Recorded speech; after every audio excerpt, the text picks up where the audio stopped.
Rapina fulminea lunedì mattina a Cavallino Treporti nella zona di Cavalle lungo via Fausta.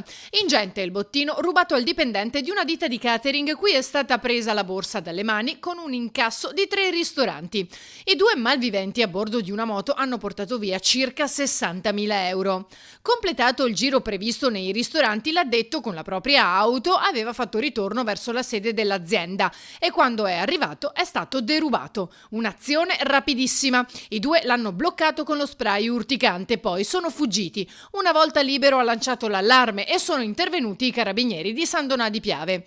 Al vaglio ora le immagini del sistema di videosorveglianza e di alcune attività private della zona. Con molta probabilità chi ha agito è andato a colpo sicuro, compreso la scelta del giorno. Il lunedì successivo al fine settimana di Ferragosto, infatti, periodo in cui i campeggi del litorale hanno registrato il tutto esaurito, quindi con maggiori incassi.